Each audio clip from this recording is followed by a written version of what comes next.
I'm Eva Pilgrim. Thanks for streaming with us. The highly anticipated trial against Sean Diddy Combs is now underway. It was a whirlwind day. A jury was seated. Opening statements were delivered, and the first two witnesses, a male escort and a former security guard, were called. More on their testimony in a moment. There are no cameras allowed in court, but our ABC News team was inside, watching, listening to it all. Prosecutors didn't hold back, laying out the government's case against one of the biggest names in entertainment. They say the public knew Sean Combs as Puff Daddy or Diddy, a businessman, larger than life. But prosecutors argued there was a darker side to him, saying he used his trusted inner circle to run a criminal enterprise for decades, painting a picture of a controlling, manipulative, and violent Combs who allegedly forced victims into days-long drug-fueled sexual encounters that prosecutors called freak-offs or Wild King nights. The defense argued Combs is a complicated man, but said this is not a complicated case. His lawyer pointing to that disturbing video of Combs dragging and kicking then-girlfriend Cassie Ventura, admitting it shows domestic violence, but arguing it is not evidence of sex trafficking. Sitting behind Combs today, his mother and children, all seen arriving at court, supporting Combs as he faces 5 counts, including sex trafficking and racketeering conspiracy. Combs faces a potential life sentence. He has denied all of these allegations. A jury of 8 men and 4 women will decide his fate. We'll break down what we know about each of them.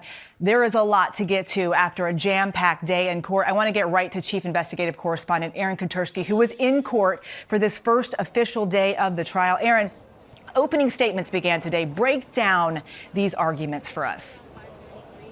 They really set the tone for the entire case. You mentioned the kind of Jekyll and Hyde portrayal by prosecutors, someone that the world came to know as Puffy or Puff or Puff Daddy or Diddy or Love, somebody who was larger than life, who was a mogul in multiple industries, and yet who had a darker side. A lot of celebrities have an entourage around them, Eva, but Sean Combs, according to federal prosecutors in their opening statement, operated as a criminal enterprise with trusted insiders whose goal was to coerce women into these drug-fueled sex performances. Some of them, prosecutors said, lasted for days and were referred to by Combs as freak-offs or Wild King nights.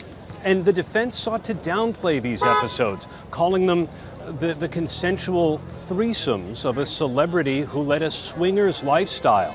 And though they conceded that Combs could be violent with women, even women that he loved and was in a relationship with, they said he's not charged with being violent. He's not charged with domestic violence, with assault even. They said he's charged with sex trafficking, and what's depicted on the video in the Los Angeles hotel from 2016.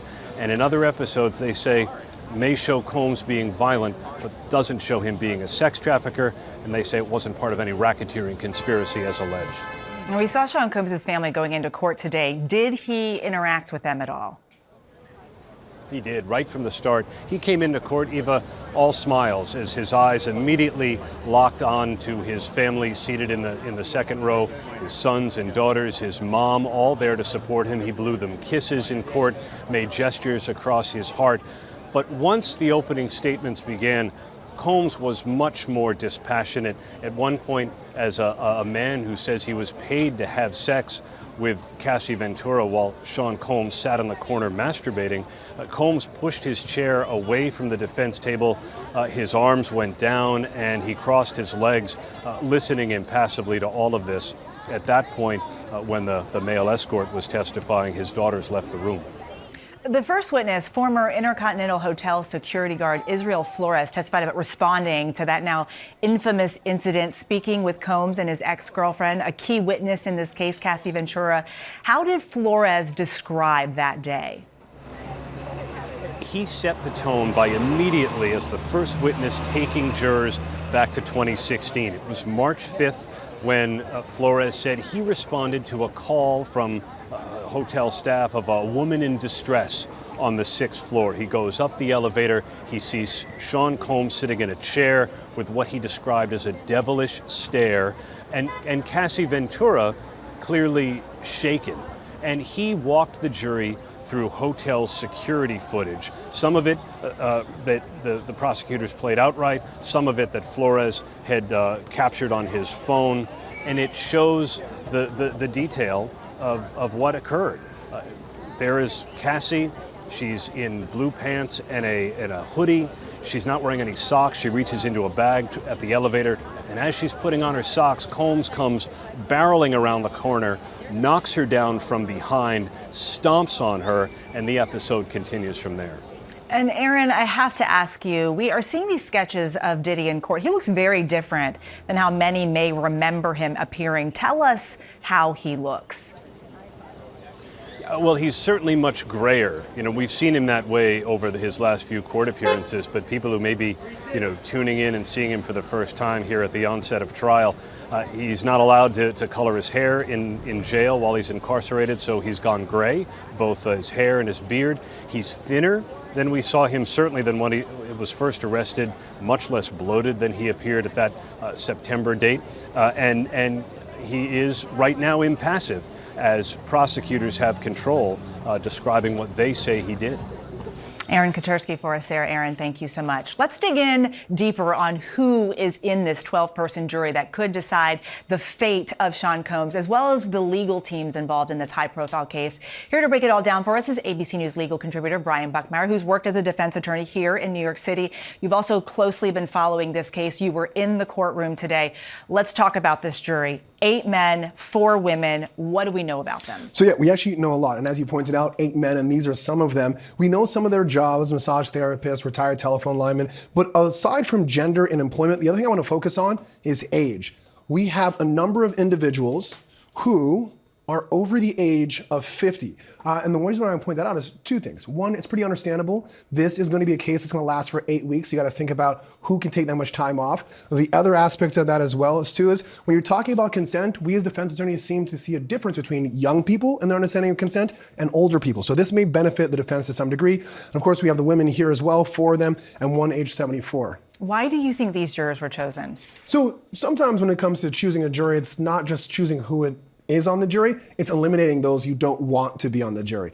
For the defense, I think they believe that these are individuals that are not just going to be unbiased, but also maybe lean towards their favor. For the government, they believe that based on the answers that these individuals gave, they're going to be able to achieve that conviction. So either side thinks they see someone favorable in this group. Let's talk about the legal teams here. Let's start with the defense team.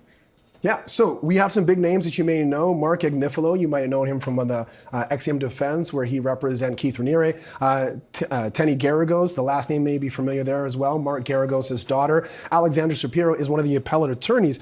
And then here are some names that you might not know, or you may. Brian Steele, a bit of a famous defense attorney in Georgia, made even more famous in his defense of Young Thug. And Xavier Donaldson, a defense attorney who is very well known within the Southern District of New York here, as well as Manhattan, the Bronx, and Brooklyn. Anna, Jason, and Linda all rounding out the team as well and supporting the defense of Sean Combs. Okay, now we have to talk about the prosecution. This is the Southern District of New York. I mean, they have a crazy high conviction rate. What can you tell us about this team? So I know about the Southern District of New York, both as a contributor and as a defense attorney. Yes, conviction rate about 90-95%. So we have the interim U.S. Attorney Jay Clayton. He's not actually at the defense table, obviously the prosecution table, but he is the head of the Southern District of New York. And then you have other prosecutors as well. But I want to skip down just real quick because you might recognize the name, Maureen Comey. She's actually one of the lead government prosecutors in this case, the daughter of James Comey. And this is an all-women's team here. I don't think that was an accident, but it seems very powerful when they're arguing the case, when there are so many female alleged victims in this trial. Yeah, and let's talk about who we heard from today, a male escort, a former security guard. What does this tell you, if anything, about the prosecution's plan here?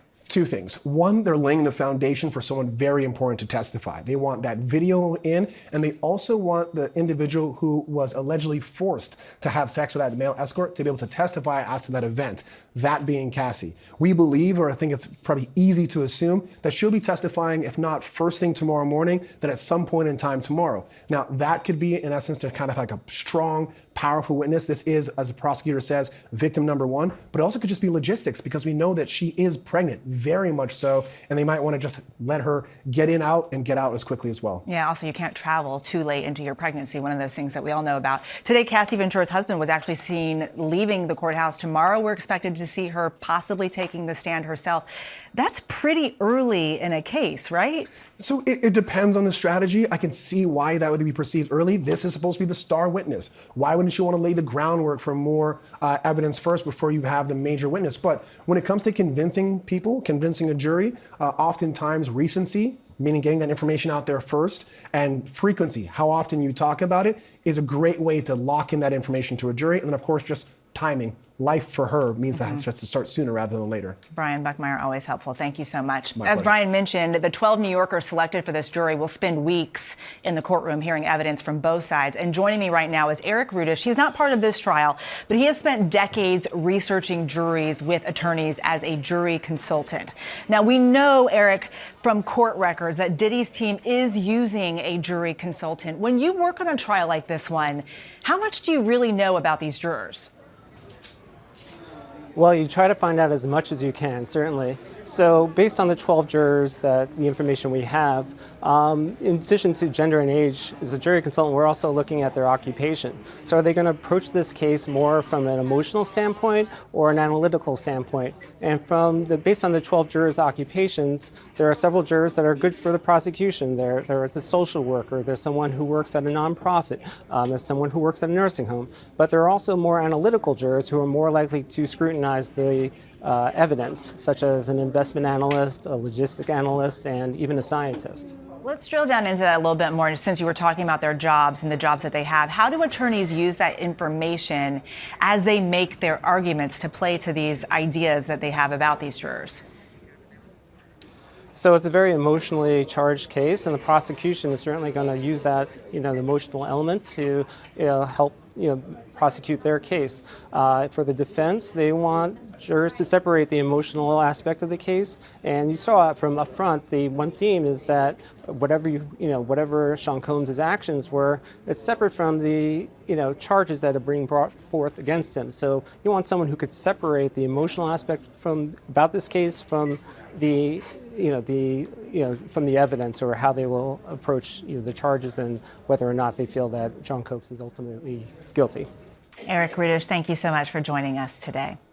Well, still ahead, the defense and prosecution gave an overview of their cases today. What does that reveal about possible strategies, and how might they play with the jury? We break down the arguments next.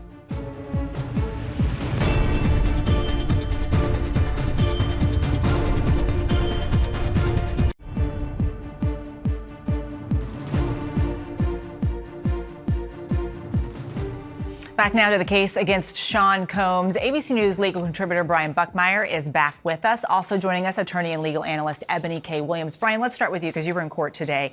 What did you think of the prosecution's opening statements? Do you think it was compelling for a jury? Oh, very compelling. I think it was good in the sense it was just under an hour, so I don't think people really drifted away. They were able to stay focused, start off with some good themes and also some good examples, talking about a night in which Sean Combs heard allegedly that Cassie was with another man, got an employee up at the middle of the night at gunpoint, and a security guard rushed his person's house, broke in, and laid out how these intricate examples of Sean Combs flying off the handle, as they seemingly described, were parts of this racketeering conspiracy, that he had this inner circle that helped facilitate not only every want and need that he wanted, including these freak-offs, but also how he used them to control individuals around him, marching through each and every one of the elements in this case. It was easy to follow and very compelling. Ebony, what do you think of the defense's strategy? Yeah, I think the defense did a lot of the things that they needed to do by way of conceding some obvious points, right? You can't tell this newly sat jury of 12 that you didn't see what you saw on that tape, that horrific, traumatic, violent tape of Sean Combs violently attacking Cassie Ventura. So I think the defense was smart to say, hey, if we were here for domestic violence, we wouldn't be here. He absolutely committed that act. He did some horrible things. He might even be perceived by many of you as a bad person, but it's not against the law to be a bad person. My client is not being charged with domestic violence in this particular matter. Thus, this is a not guilty verdict. That's their argument. But do you think it's problematic that they admitted basically that? No, I think they had to, Eva. I think, see, preserving credibility is going to be so key for both the prosecution and defense, right? So they had to try to earn some level of truth-telling points, if you will, with this jury. And I think they were able to do that by admitting the very, very obvious things we know so far. Okay. So, Brian, as a defense attorney, obviously they're going to be trying to poke holes in the prosecution's case. Do you think they're going to lean into that? I think that's the case.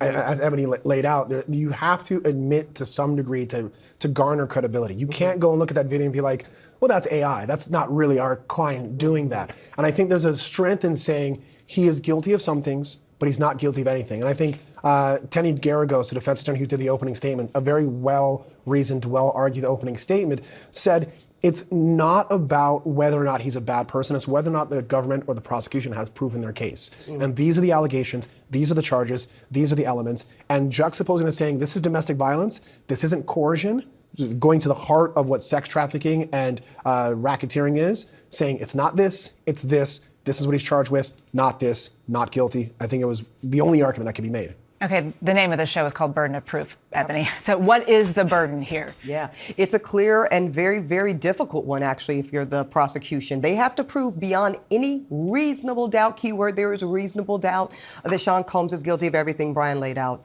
from the racketeering, the coercion, the sex trafficking, and all of it. And, you know, they're going to have a lot of elements to meet. And again, the more the defense can convince that this is one private citizen's sexual proclivities that may be out of bounds to us, you and I, common man and woman, but this is within his legal right and it's not against the law to have these sexual preferences. The more they can make that, the prosecution is further and further from their burden of proof. But if, as also Brian said, the prosecution can successfully land the plane of connecting dots, right, between sexual assaultive behavior, physically abusive behavior, and individuals, that's going to be key, right, other individuals working in connection and in collaboration with Sean Combs to execute that under coercive measures, that is how you get to guilty.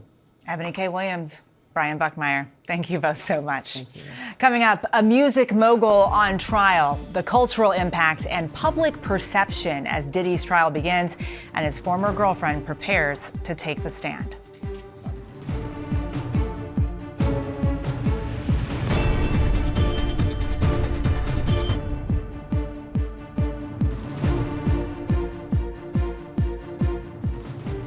It's no surprise there's extreme public interest around the world in the Diddy trial as testimony gets underway. So what are people saying?